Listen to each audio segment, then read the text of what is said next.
தம்மா துண்டு ஒரு விஷயம். விளக்கு ஏத்தணும்னு சொன்னாங்க. சரி. இது இந்த திருவிழால எல்லாம் வெடி போடுவாங்க. அந்த மாதிரி வெடி போடணும். அப்படி ஏதாச்சும் சொன்னாங்களா? இல்ல இல்ல. இல்ல. யாருமே மேல போகக்கூடாது. தர்காவுக்கு போகக்கூடாதுன்னு தடுத்தாங்களா? இல்ல இல்ல. இல்ல. ஏதாவது கலாட்டா பண்ணி சண்டை போட்டு கலவரம் ஏதாவது வந்துச்சா? அதுவும் இல்ல. ஆனா இதெல்லாம் வரும் அப்படின்னு சொல்லி 1000 ஆண்டுகளுக்கு மேல விளக்கேத்திட்டு இருக்கிற இடத்த இவங்க 100 ஆண்டுகளாக அந்த வரலாற மாத்தி வச்சுட்டாங்க. ஒண்ணு. 2வது கலவரம் வந்துரும், கலவரம் வந்துரும், கலவரம் வந்துரும். இதையே நான் ரொம்ப மறுக்கிறேன். ஏன் தெரியுமா? நீங்க இந்துக்கள மட்டும் அவமானப்படுத்தல. இஸ்லாமியர்களையும் அவமானப்படுத்துறீங்க. கண்டிப்பா.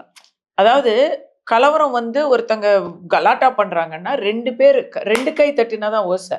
அப்போ தர்காவுக்கு போறவங்களுக்கும் அங்க கோயிலுக்கு போறவங்களுக்கும் நடுவுல அப்படி அங்க எதுவுமே இல்லையே. அவங்க அமைதியா தான் போயிட்டு வந்தாங்க. இன்னைக்கு இல்லங்க. காலம் காலமாக அங்க மச்சா மாப்பிள ஒருவோட ஓடிக்கிட்டு இருக்கு. திருப்பரங்குன்றம் வந்து நாங்க பெருமையா சொல்லுவோம். அந்த மலைய பெருமையா நான்லாம் நிறைய சாவடி. இடம் பேர் சிக்கந்தர் சாவடி. கீழ அந்த தர்காவுக்கு வந்து நெல்லி தோப்பு.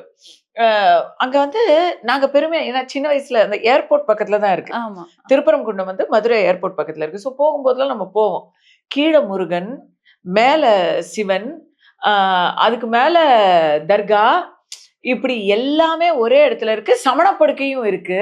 சோ அந்த மலை வந்து ஒரு தெய்வீகமான மலை அப்படின்னு நாங்கெல்லாம் பெருமையா சொல்லிப்போம். இப்போ அது என்னவோ அது ஒரு தவறான ஒரு கருத்தை வந்து விதைக்க கூடாது. சரி, நவாஸ்கனி அவர்கள் எந்த ஒரு எம்பிங்க அவரு? அவருக்கு மதுரைக்கு என்னங்க சம்பந்தம்?